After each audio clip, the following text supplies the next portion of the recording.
All right, good morning, everyone.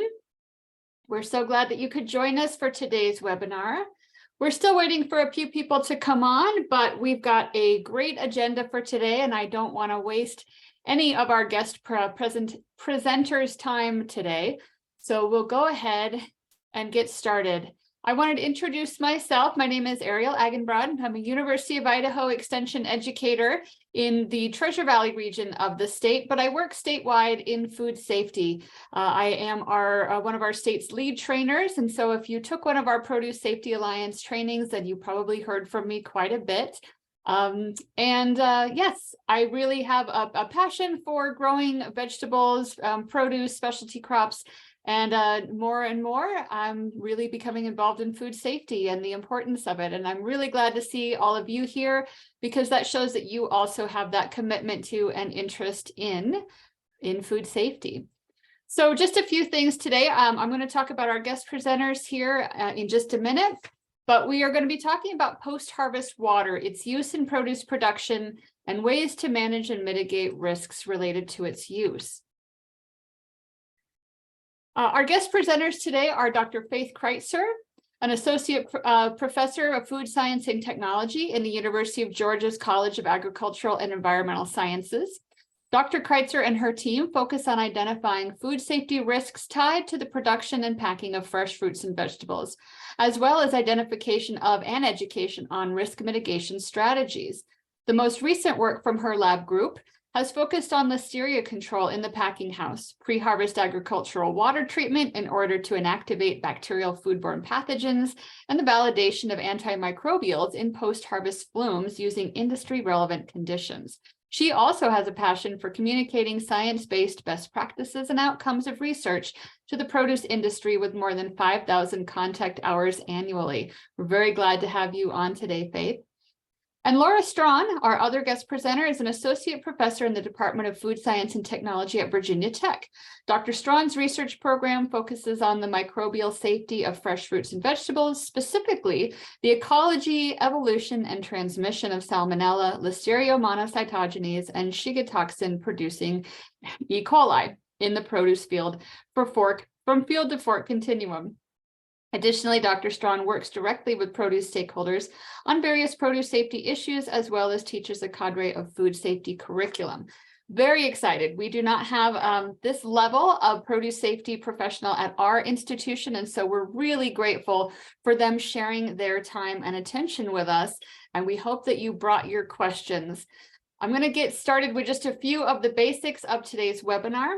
You will have the best luck with your video quality and your sound if you close other programs that are running on your computer. If you are having problems with your sound, you can try switching back and forth from one or two speakers. If you have external speakers, maybe and internal, and maybe a webcam, that can sometimes help. If you're really having problems with your sound, you can watch the video on screen and you can call in on your phone using the phone number that is in the welcome email. And that can sometimes help with that. We don't have your cameras or your microphones on today with this webinar format, so we ask that you type your questions for the speakers into the Q&A box. If you type into the chat, you can put your question out to everybody or one or more of us. But if you put it in the Q&A, only we will see that question and then we can answer that. If we get a flurry of questions, I might pause our presenter and answer those questions as they come, but we have allowed some time at the end for Q&A. And just a reminder that we are recording this webinar. Several of our participants have indicated that they can't attend one or more of these, but they really want the content. So we have recorded them and we will be posting them online and sending links to all of you by April 30th. So the whole 3 series will be posted by that time so that you can view them whenever you want. Oh gosh, I am just crazy with my mouse today. Okay, I'm going to slow it down. Okay, we have a few goals for you for attending this webinar. We really hope that after participating in this session, you will have learned about risks associated with post-harvest water in produce production systems. And this is whether you're a grower or whether you're someone that works with growers in an educational, regulatory, or outreach work. We hope that you'll increase your knowledge of how to address risk factors present in your operation or the operations of those you work with. And we hope that you'll be more prepared to implement best practices in your operation or in your outreach work related to post-harvest water in produce production systems. I've got a jumpy mouse. All right, so those were my introduction slides. I am going to stop my share for now. I'll come back on at the end with a few cleanups and reminders. But I am going to now turn the time over to our guest presenter, Dr. Crizer, and hopefully we will have no issues in sharing her slides.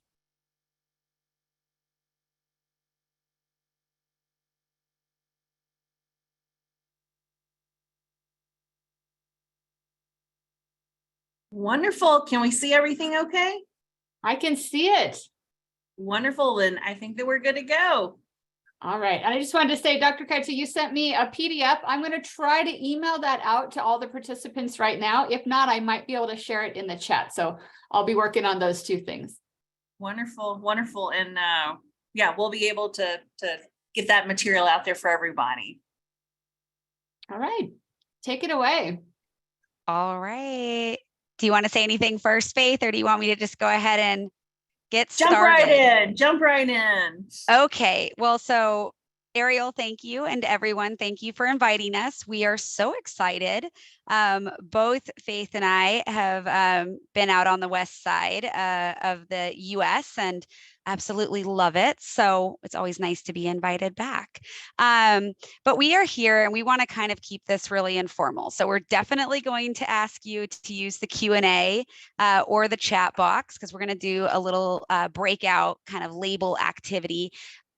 But also you can ask us anything and you can interrupt us. So we want to just cover sort of the when, where, why, and how about using sanitizer application in post-harvest water to prevent cross-contamination. And I think this is really one of our big kind of takeaways is we're going to talk about how, you know, there's a lot of really good benefits, but if we don't have to use water, that would be great. And if we do have to use water, we really want to focus in on controlling this aspect of cross-contamination. So hopefully you'll get that and some of those other goals that Ariel mentioned in the beginning of the presentation. So let's go to the next slide. Of course, a tiny bit of housekeeping on our side. We just want to let you know that we're not endorsing any particular products or, you know, recommendations in terms of, say, like a parts per million. But again, if you have questions about that, you can ask us. We also want to give a big thank you. Everybody in Extension knows it's always a village. That's how it works. It's a team. And so we want to give some credit to Dr. Keith Schneider for sharing some content and some ideas with us in this presentation today. So next slide. All right, so let's get to the brass tacks, right? We use sanitizers a lot, right? So we're going to specifically talk about them today in post-harvest water. And Faith is going to give you sort of a really nice rundown of things to think about in terms of monitoring and activities that we really want to focus on and record keeping. But we use these in our packing areas, on our equipment and tools, several different places. And the biggest reason that we use a sanitizer is to prevent cross-contamination. And cross-contamination, for those of you, so we have a working kind of definition, is when bacteria or viruses or protozoa are transferred from one surface to another. So just like how we clean and sanitize our countertops, right, in our own kitchen, and we're very careful about, you know, using a raw cutting board for something like preparing our salad, we don't want that cross-contamination, right? We don't want whatever's on that raw chicken to potentially get on our leafy greens by using the same cutting board. And if we were going to use the same cutting board, we would definitely want to make sure we've cleaned and we've sanitized to make sure that we're not going to get any of that cross-contamination. So same kind of idea here with post-harvest water. We don't want to necessarily have something go into our water and then contaminate everything else that's going into that. And we have a really nice graphic and animation to highlight that for you. So, but that is our big takeaway here. So in terms of our water quality, we really want to start off with the best quality water. And we're going to kind of focus this on the Food Safety Modernization Act requirements. But of course, if you had a voluntary good agricultural practice audit, there are some different requirements as well. And if you have questions about those, throw them in the Q&A and we will take them. In terms of the FSMA produce safety rule, we want to start off with our post-harvest water that has no detectable generic E. coli per 100 milliliter sample. So we want to start off with the best quality water with no detectable generic E. coli. And then we want to make sure that we can maintain that quality of water through whatever activity that we're doing. And so there's really two ways to do that, right? In a recirculated or a batch system, right? If we have a tub of water, we can either choose to establish a change schedule. When will we dump that water and start with new water that we know is no detectable generic E. coli? Or we can potentially use a sanitizer, and our sanitizer will help us be able to maintain that quality of water. So if something potentially comes in that would be a contaminant, it will be killed or reduced using our sanitizer. And of course, if we use a sanitizer with the produce safety rule, we really want to make sure that it's an approved sanitizer and we're using it in accordance to the label. So next slide. So focusing in on the produce safety rule in terms of post-harvest water quality, this is sort of our proposed subpart E compliance states. You can see that this is where FDA sort of split it out in terms of post-harvest water and what we're doing for production water. Since production water, we're still waiting, tantalizingly waiting.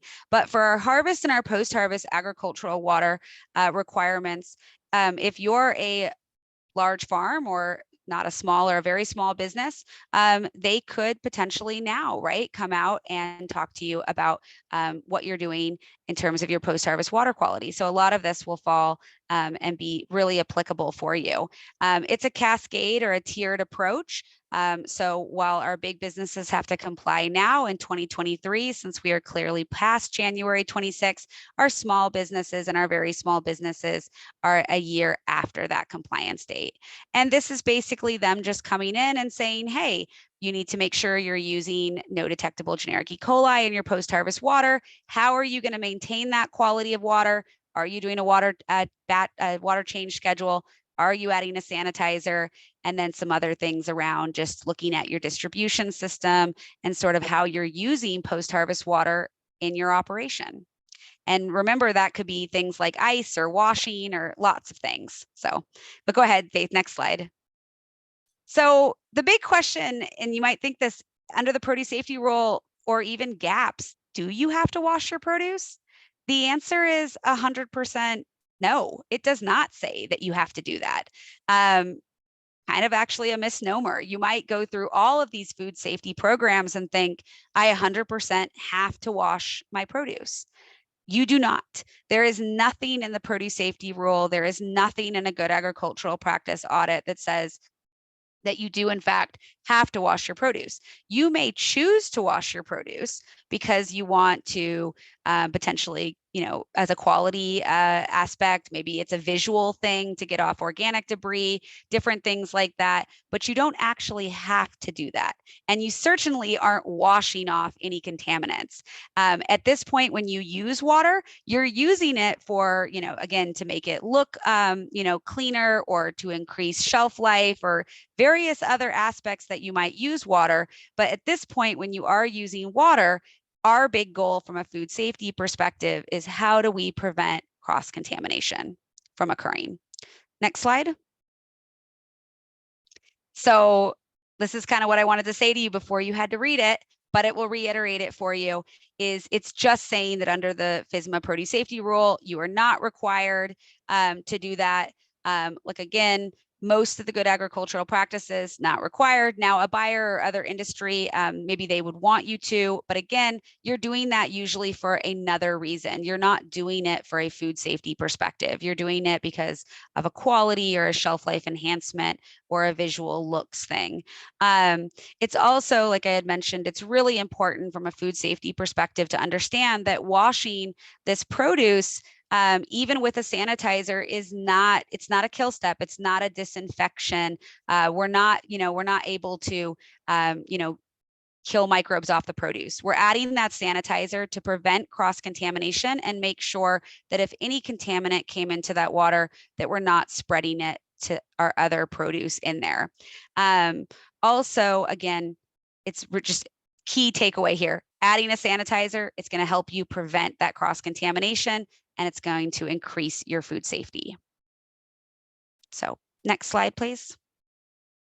So again, this is Batman for you, but I don't think I can say this a million more times, but it's so vitally important because it's so easy to think, and even for me, when I read some of the food safety requirements that, oh, washing, I'm safe. I have contamination, I can just wash it off, or I can wash it off with a sanitizer, but it's not. It's absolutely not a kill step. Unfortunately, in produce, even though we love it, it's more challenging. We don't have some of those kill step applications that we might have with meat or chicken or things where we can cook, or milk with pasteurization. With our fresh fruits and vegetables, we always have to maintain sort of our vigilance. And that's about why it's important to put all these little tiny hurdles in place, from washing our hands to, doing all these just very, simple steps to make sure that we can minimize contamination where possible. So post-harvest water, definitely not a kill step. It's not to be used in lieu of GAPs or good agricultural practices, right? Everything with produce safety is all about just the little tiny steps, right? Thinking through, because they all, when you add them all together, make this really big, powerful piece to prevent contamination. And often with our outbreaks or our recalls, we will see many hurdles being knocked down or have forgotten to be put up in place. And that's where we get these really large, big multi-state outbreaks. Very rarely do you look at an outbreak and say, oh, they did everything right. Usually we refer to it as some sort of perfect storm because there's many lapses of judgment that have happened. So always important to stay vigilant. And like I said, it starts with little things, just good worker health and hygiene programs, adding the sanitizer to water, simple things, washing hands, having bathrooms and break areas separate, cleaning. And so again, I've already mentioned that you can't, once it's contaminated, unfortunately for produce, washing is not going to be able to get it back to being clean or safe. So what you're doing at that point is just making sure that you don't accidentally contaminate the other, all the other produce that's coming through. So next slide. And I think this is where we get our really great demonstration. Yep, we sure do. So thanks, Laura.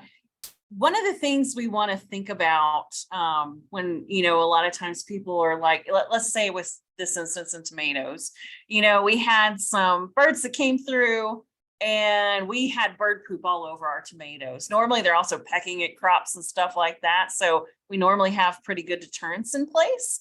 But let's say one of our tomatoes came in contaminated. Unlike with the bird poop scenario where you visibly see that, fecal droppings there, a lot of times people are kind of amazed to know that we will have perfectly high quality, good looking crops that come to market that may actually have contamination on them. Because unlike some of our plant pathogens where either the plants themselves get wimpy or the fruits start to look stressed, when it comes to foodborne pathogens, there's really not those same tells. So while we can see these yellow dots on here representing contamination, in reality, that is not going to be the case for, most of the times when it comes to contamination. It's not always like very visible. And if we took those same tomatoes into harvest and we were going to wash them, because a lot of times, like Laura was saying, you have dust or other debris on there, you're just trying to get them clean for either your buy requirements or for what your consumers, if you're selling direct to consumers, are expecting. And so we're going to wash, right? So we're going to send these tomatoes through. And what happens in this scenario, if we were just washing in pure water without a sanitizer present, actually immersing these tomatoes into water, while it's not a kill step and it will not take the vast majority of those microorganisms off the tomato, some of them will be deposited in the water. And then essentially, if you don't have a sanitizer present, what happens from that point forward is that you've pretty much made an inoculation vat. And all of our tomatoes that are remaining to be washed are going to pick up some of that contamination. So essentially, you're taking a fairly small and confined issue and multiplying it pretty significantly, because all these other tomatoes, as they make their trip through, are going to encounter these microorganisms. Here's an example of what happens if I take that same lot of tomatoes and I still have my contaminated tomato in. When I go through and I have a sanitizer in my batch washing system, essentially as these tomatoes make their trip through, I'm still going to have the microorganisms that fall off and into the water. But what happens is once they fall off and are in that water with a sanitizer present, they will, that was pretty quick, they will decline and be inactivated. So that will keep them from cross-contaminating the remaining tomatoes as they travel through. And I know a lot of times it's helpful to kind of see some real tangible examples of what this looks like. So this is a little bit from some research we were doing and looking at alternative sanitizers. But in this case, this is a scenario, the first one that I gave you, where we're looking at water only, and we inoculated these tomatoes with very high levels of salmonella. And in reality, yes, are you going to have that high of a contamination? Typically not. But even with low levels of contamination, the percent transfer still works in favor of spreading contamination. So in this case, when we start off with our water only scenario, this is the tomatoes that came after that one contaminated tomato in a water only scenario. There were still 218,000 salmonella per gram of tomato, which is quite high. The actual salmonella remaining in the water was actually a higher volume, because many times we have a much smaller volume, especially when we're washing on small scale. And so we still had over 1 million salmonella remaining in that water. And that is just what was shared between that one contaminated piece of produce and everything else that came after. If we flip that scenario, in this case, we were adding 150 parts per million free chlorine. We did not detect any salmonella on any of the follower tomatoes that came through. And we also did not detect in the water, which makes sense, right? Because if you're stopping it at the water, then you don't get that subsequent transfer.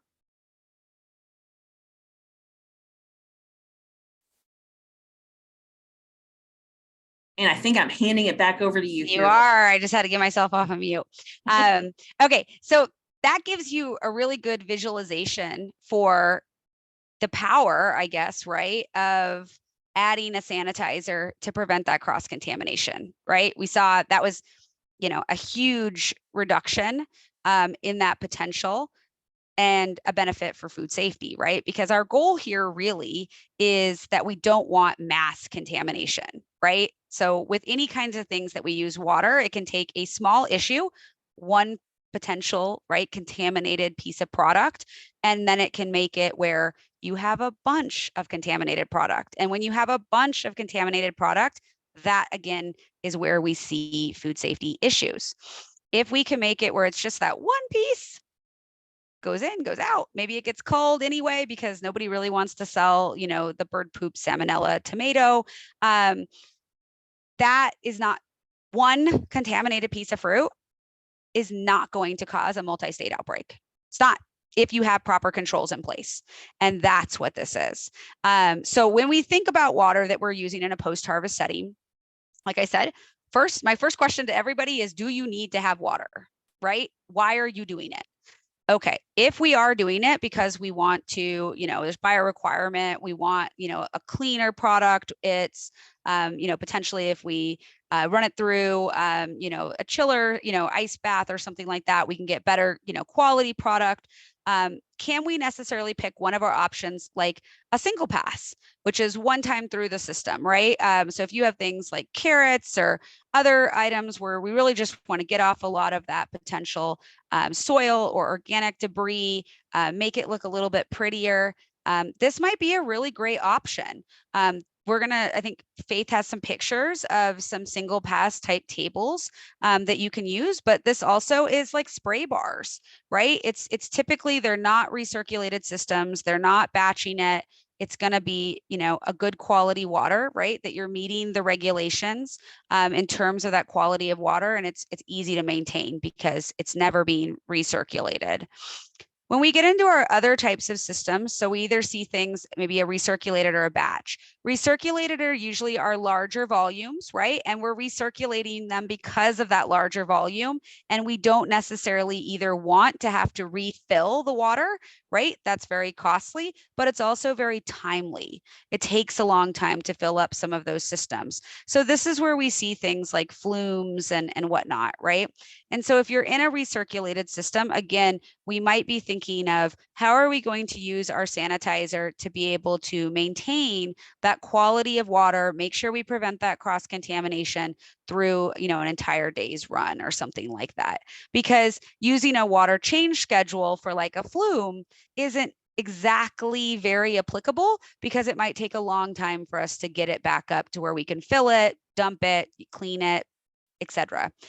In our batch systems, these are usually smaller. So this could be something like a tub with water. This could be some of our triple wash sinks, different things like this. Batch system, we know it's clean to start. We put in our clean water. As soon as we start adding our product, this is where we want to make sure we have that control measure in place, like that sanitizer, to prevent the exact scenario that Faith demonstrated for you.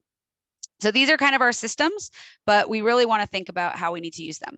So what is the best sanitizer out there? This is like picking your friends. It's truly, it really varies, right? Based on a lot of what you want to accomplish. So how is the sanitizer going to be used, right? Are we using it in maybe something like a batch system, or, what are we trying to control?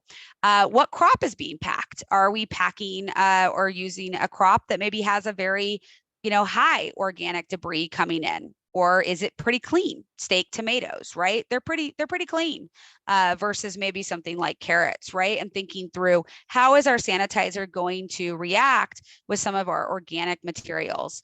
How the water, all these different questions, right? Are you going to be able to replace the water?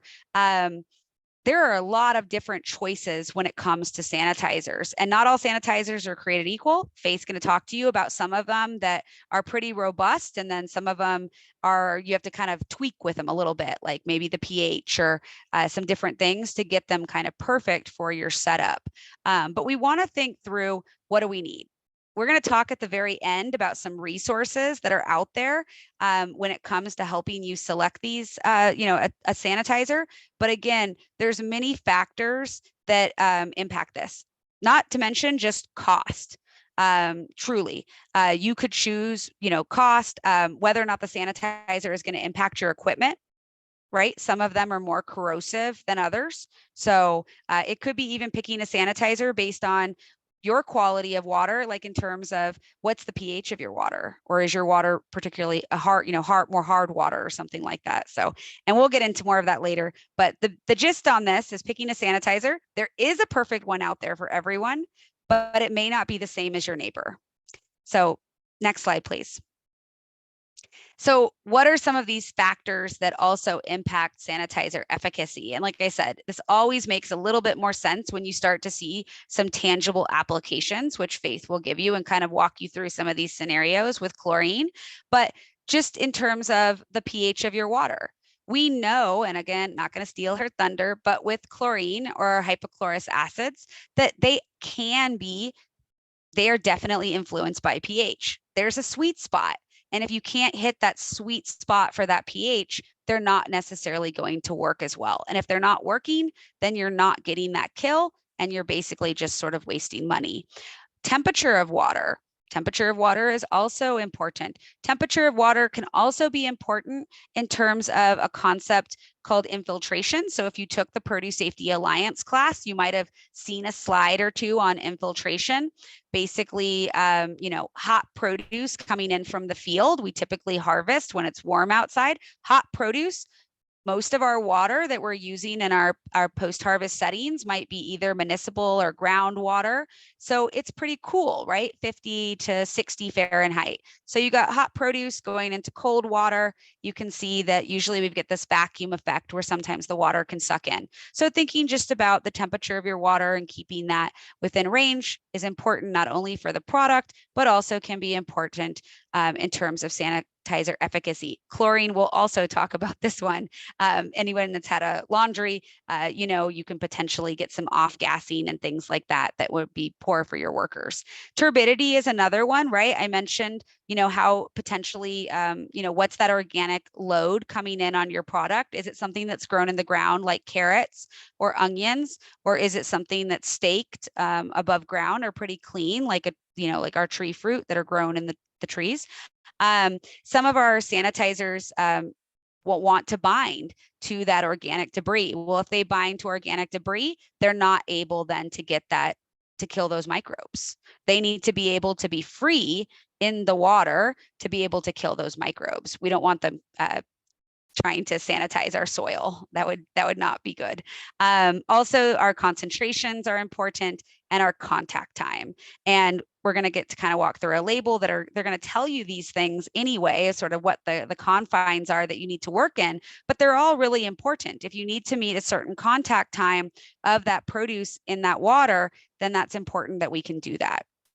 So let's go to the next slide. But these are mostly, as I said, all covered in the Produce Safety Alliance. They're very brief, but if you're interested in more of those concepts, we'll share some resources that kind of highlight them more.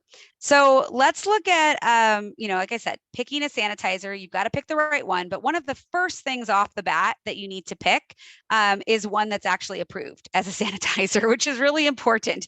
You can't just go out there and pick any of them. So sanitizers or antimicrobial pesticides is what they're actually sort of defined as. Very similar to pesticides in that they're all regulated by the Environmental Protection Agency, so the EPA. So what we're going to first look for is that we're going to look for that EPA registration number to kind of say, okay, are they approved as a sanitizer? And is that EPA label showing approval for my intended purpose? In this case, it might be, we've got our DECO label, and here it might be showing that it is approved for cleaning food contact surfaces, right? And so you can kind of see right off the bat, they're telling you what's on that label, what's approved for use, active ingredients and such, but the label is the law, right? And they'll tell you, again, what are those appropriate concentrations and minimum contact times?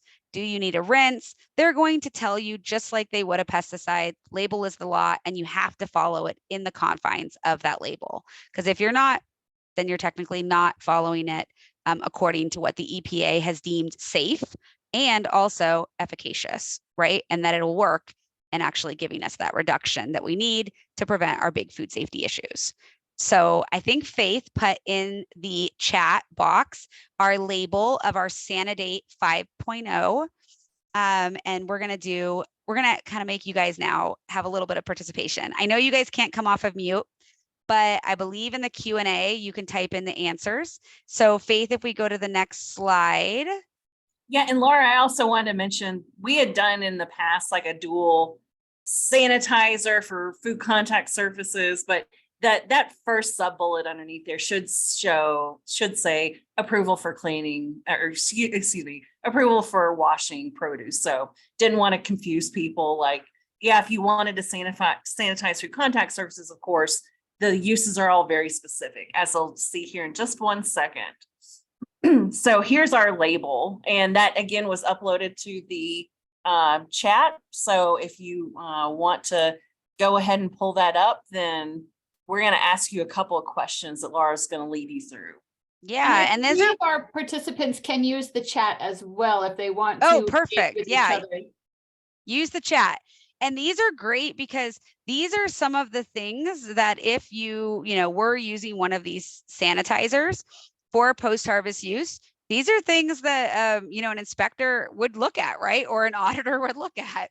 They're going to want to make sure that what you're using is, you know, you're using it correctly, right? And we'll talk more about that, but also that you're making sure that it's used for those intended uses. So like I said, the first thing to do is figure out Sanidate 5.0. Okay, what is the EPA registration number? Is this actually even, is this a real, is this not a snake oil, right? Like, is this something that is EPA registered? So can someone in the chat find the EPA registration number for our Sanidate 5.0 label?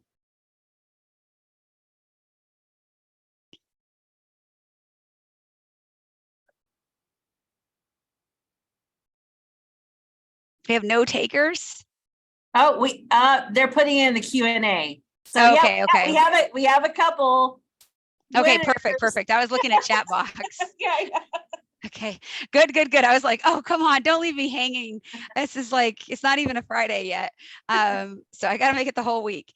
So yeah, here we go, right? So you can see gray or blued, right? Or blue highlighted on the screen that right off on the first part of our label, our Sanidate 5.0 label, we have, it's for commercial use. Here's our EPA registration number.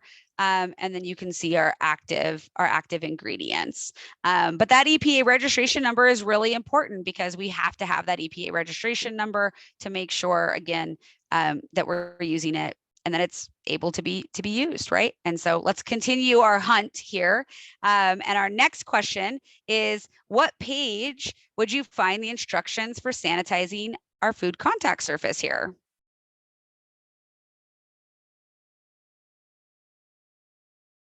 Or honestly, it's on very similar page. You can see that they've got it broken up into categories where it's even got the treatment for fruit and vegetable processing water. So this is where we would use like our wash waters.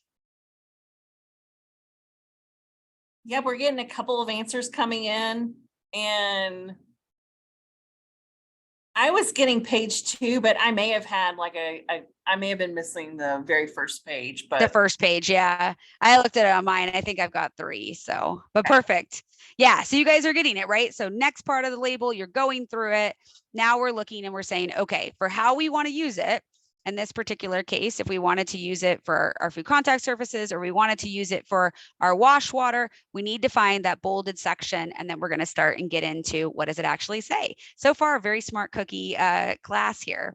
All right, let's move to the next one. Let's see if we can get something more challenging. All right, what is our what is our ppm, our parts per million peroxyacetic acid? What's our target here? What is it telling us on the label that it wants us to achieve? What are you guys seeing?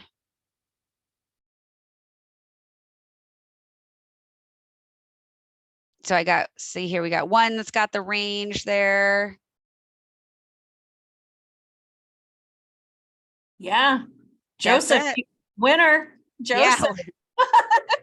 Perfect, right? But they're going to tell you, right? And then perfect. All right, good, Jessica. So you're on that. Yeah. So again, as I said, they are going to tell you on this label what, first of all, got to make sure it's EPA approved. Next, okay, let's look and see what is its intended uses. For this, we can easily see, we can use it for our wash water, we can use it for our food contact surfaces. And now they're going to tell you what is the range of the parts per million.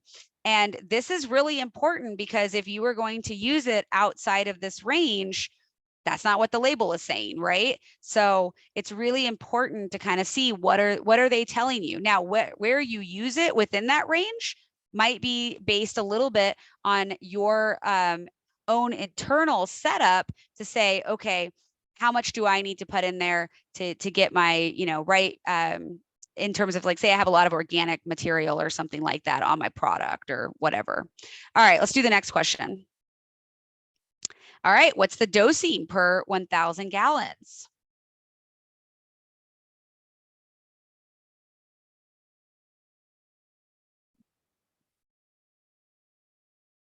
So for our wash water, if we had 1,000 gallons, how much of it, what's our rate that we're going to put it in at?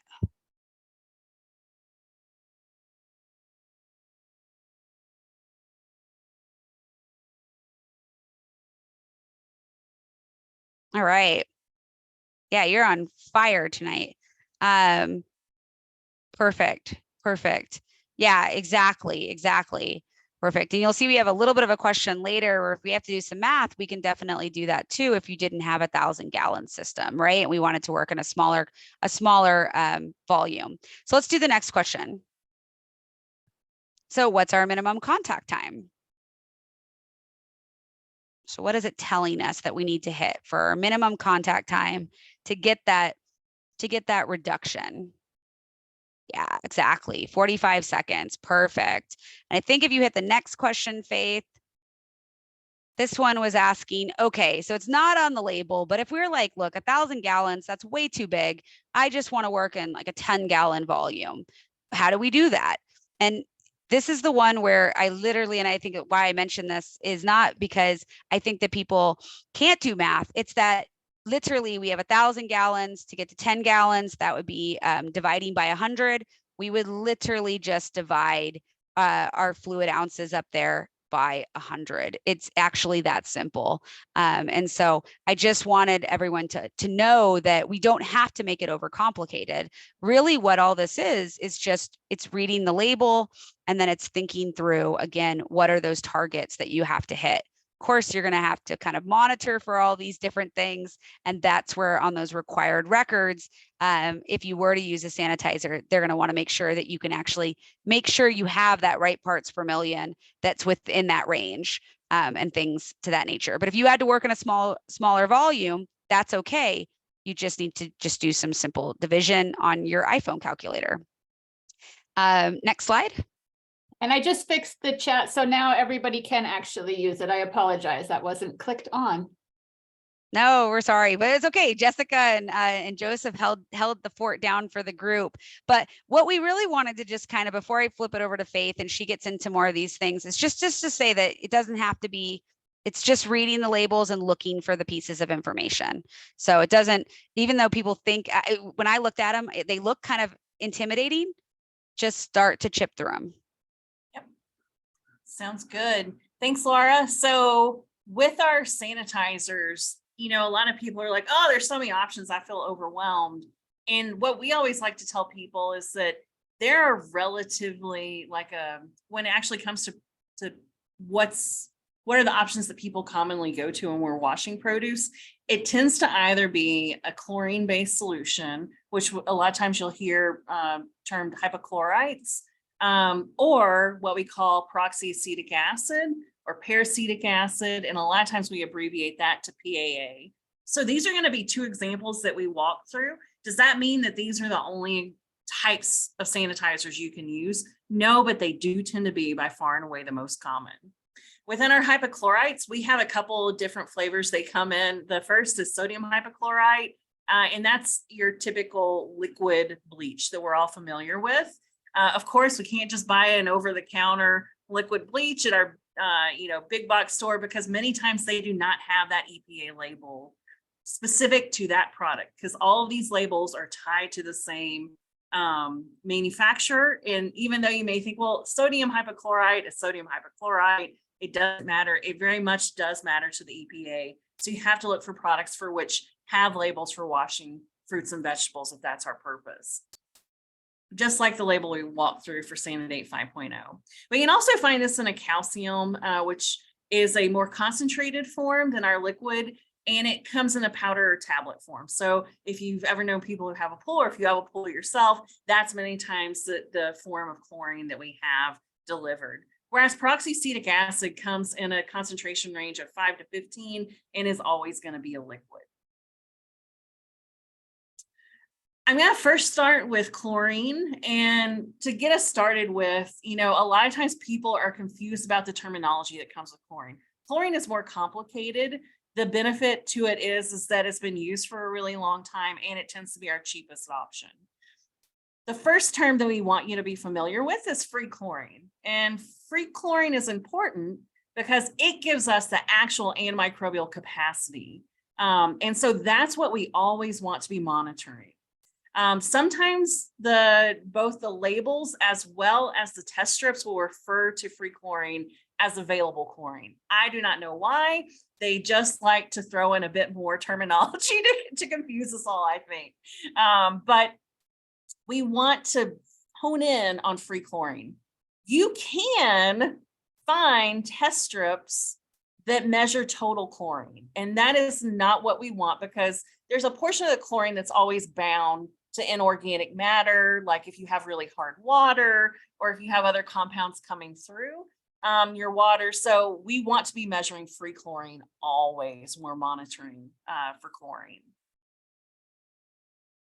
Chlorine is not just the term of free versus total chlorine as far as things to keep in mind. We actually have to be really aware of the pH of the water that we're working in as well. Why do we have to do that? Well, that's because we're actually making an acid.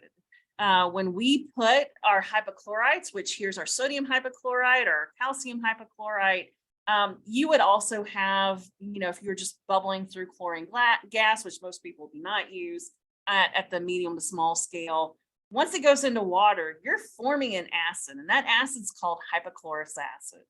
And because we are generating an acid, and that's really our active compound, that is why pH matters so much. Because if we got in a more alkaline or basic solution, this acid starts to fall apart.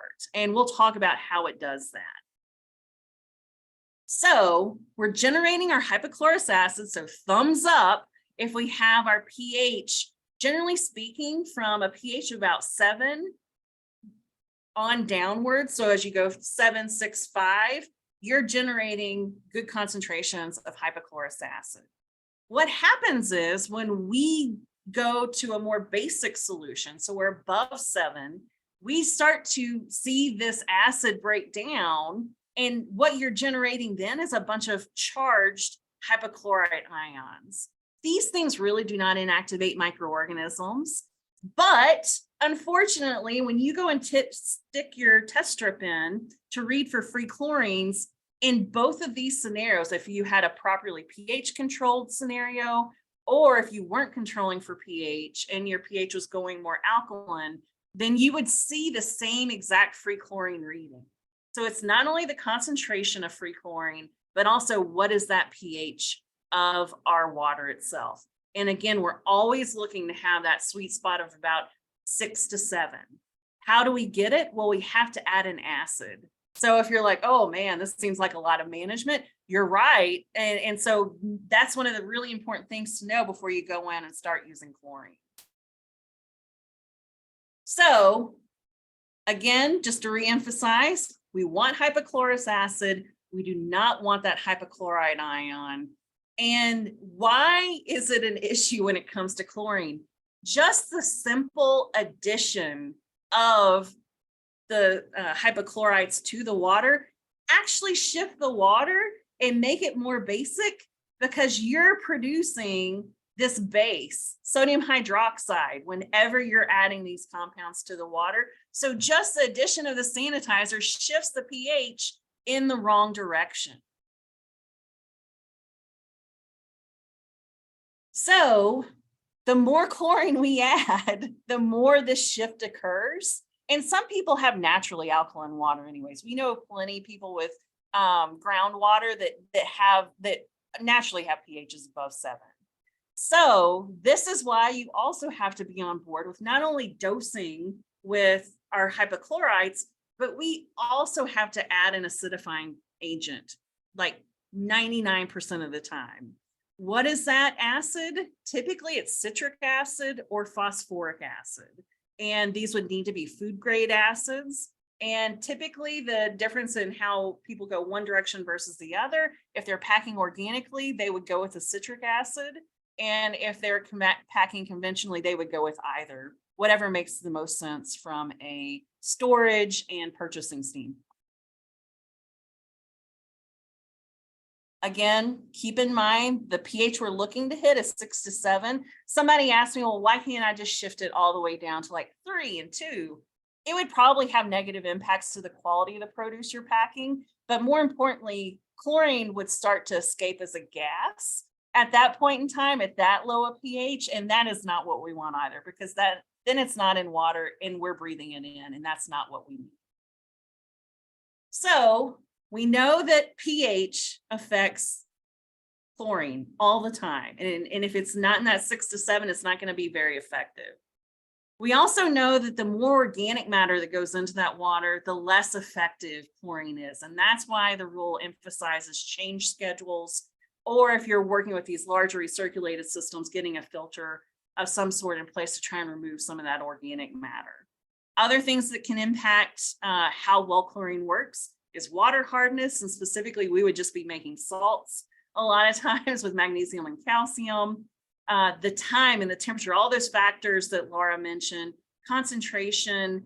Again, we like to think about biofilms when we're talking about sanitizers and things along those lines as far as why it's important to keep equipment clean, but generally sanitizers are not as effective against biofilms. Thank goodness we don't usually see them actually growing very well on produce in and of itself. It's more for keeping our equipment clean. So Chris Callahan will talk more about that on your next webinar. So as far as hyperchlorides go, our chlorine-based solutions, the advantages are they're broad spectrum. They work against a lot of different microorganisms that we're targeting that can make people sick. They're also relatively resistant to hard water. They have good activity at low temperatures. They're really relatively inexpensive. And ultimately, there's no residual activity or film formation at the concentrations we're using. For our disadvantages, toxicity at low pH. So if you're ever using chlorine gas, you actually don't form, you form hydrochloric acid in that scenario. I'm not going to emphasize that a lot, but we have seen some plant damage in those situations. That's usually for like our bag salad producers. They're using that type of technology. They are corrosive to equipment and people, and they're also an irritant to people. So that needs to be kept in mind because I've seen the glug glug method utilized in the past, and that does nobody any good. They're unstable, and so they have to be stored appropriately, and you can't use them past their use-by dates. And there's also environmental conditions specific to chlorine with the formation of disinfection byproducts. And so that is why even in larger systems, we do have a rate at which we change those out. Typically it's been, either they're used for 24 hours or they're used for up to 3 days before we change them out, because we would essentially keep on building up these disinfection byproducts like haloacetic acids and things along those lines that are known carcinogens. This is an example of when more is not better. So why it's important not to use the glug glug method when you're dosing your water in a batch system. So in example 1, we have 200 parts per million of free chlorine going in at a pH of 6.5, which is right where we want it. And in example 2, we use 10 times that amount. So we're up to 2,000 parts per million. But as we add more chlorine, we're shifting that pH lower. Higher. And so we're getting up to 8.5. I've seen it shift up even beyond that to 9. And so in example 1, the total active free chlorine, we know this because we have curves to track this, is about 180 parts per million in that hypochlorous acid form. Whereas when we're using in example 2, 10 times that amount, we get basically 200 parts per million forming. So we're using 10 times the amount of chemistry, paying for that, and we're getting no better activity from it. So that is why dosing, and sometimes it's really low concentrations that you're dosing because we're using really small volumes of water. That is why it is really imperative that we do it accurately. Other things we like to think about when it comes to these sorts of technologies is measuring them appropriately. So we always want to have some form of monitoring taking place when we're using water.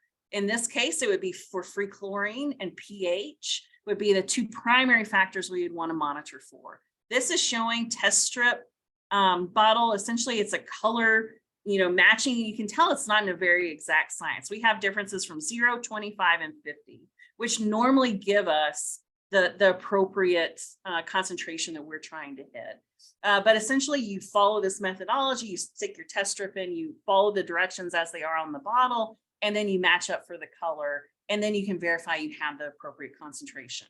Make sure you're buying test strips when it comes to chlorine that are measuring free chlorine. Let's change pace for a little bit and look at PAA really quickly. So with PAA, we have a lot of people have interested in this, and especially if they're packing for organic commodities. We see this as one of the largest used post-harvest sanitizers. With PAA, you're not only generating PAA, which is this compound right here, it's peracetic acid, or peroxyacetic acid is the other way we describe, which that's its spelling right here. You'll also be forming acetic acid, so that gives it its characteristic vinegar smell, as well as hydrogen peroxide, which we all recognize as a disinfectant.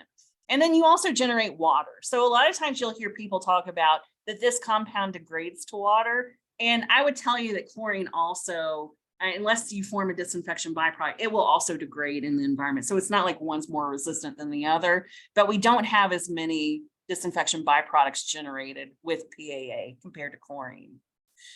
Our normal use concentrations, we just walked through the label, but they tend to be between 24 and 85 parts per million of peroxyacetic acid.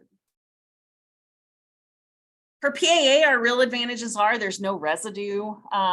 Generally, they're non-corrosive to equipment. They have better tolerance to organic matter compared to chlorine. They are environmentally friendly because they are not creating as many of those disinfection byproducts. They also have a fairly broad spectrum, and they are active against biofilms. Again, that's more for a sanitizer approach. So we can also see a bit better activity there. Some of their disadvantages, they are sensitive to if we have a lot of metal coming in with our water, or for some reason it's being exposed to that environment, it does tend to make them degrade. They are really corrosive to soft metals. That's why it's important not to have equipment that's using those types of metals. There is a strong odor that comes with these. These are not like warm and fuzzy compounds. They're still highly concentrated. And so we have to store them properly. And many times with PAA, that means venting them, because you will have hydrogen peroxide that evolves over time. So it's making sure that we have them properly stored and also vented. They are an irritant because they are in a concentrated form before you dilute them. And we don't see a ton of activity against molds. And so molds aren't as big of an issue for us for food safety reasons, but for quality, a lot of times molds are one of our biggest things that impact shelf life. Similar to free chlorine, we do have, basically monitoring that would need to take place. And we can do this, and we can also titrate with free chlorine, but most people lean towards the test strips. But I'm just showing you both options here. Essentially, the titrations, you add some reagents and you look for a color change on an endpoint. The test strips here are showing, essentially a nice breakdown for peracetic acid, and you would follow the directions on those test strips and get your corresponding color. Again, it's a very crude measurement, but you're going to know if you have some present versus none at all. And Laura, I think I was handing it back over to you to take us home. You were. So this might seem like a lot, right? And this is sort of where we go back to it, right?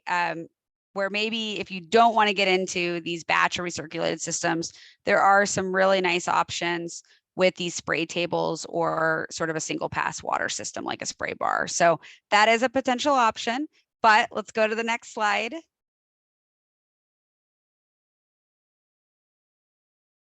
All is not lost, right? There are a lot of really good resources. And so I think the next couple slides, we just highlight some of them where on this one, we talk about the Produce Safety Alliance sanitizer tool. This is a really nice tool. It's in Excel. It basically lists all the different sanitizers.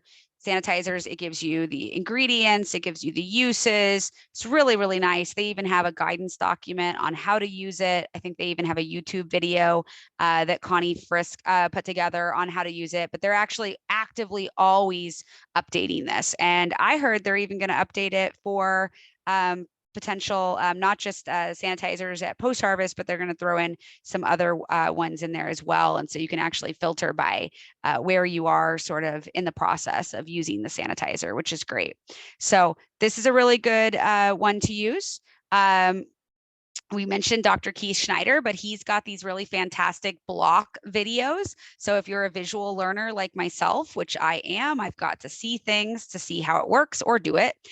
We've got 3 videos on basic chemistry, pH effects, sort of talking about why more chlorine isn't necessarily always better. And Faith did a really nice job of talking about that as well with the glug, glug, glug effect.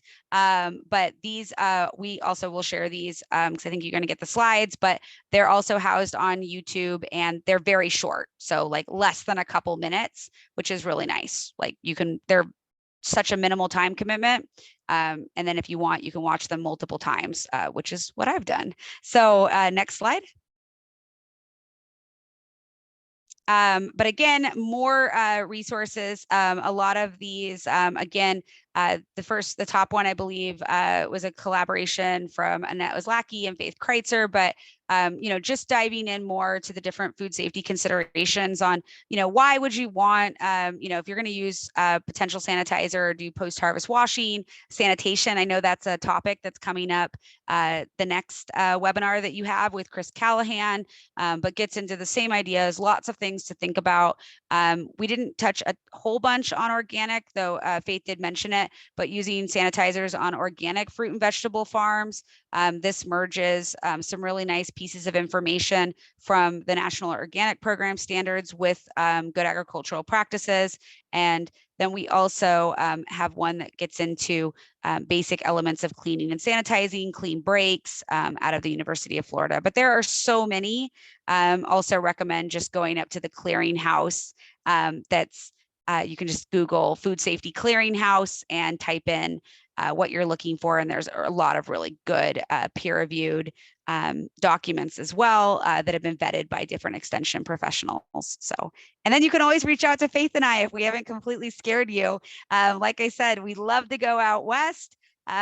So, get off the east side of the country, but this is definitely something that we both are actively researching in, actively working on in the space of how do you talk about some of these concepts. And then we love to troubleshoot. So I think we'll take any questions. Yeah, sorry we went a little long, and we'll also include Connie Fisk and Karen Ullman at WSDA also have a really great kind of app-based learning tool for monitoring sanitizer concentrations that I find really helpful. That's really cool to work with. Yeah, that is a really cool one. Yeah. So we'll pass those along to Ariel and she can share with everyone along with the PDF of this. Well, this was wonderful information. I want to thank both of you so much for taking time out of your very busy schedules to talk to our Idaho audiences.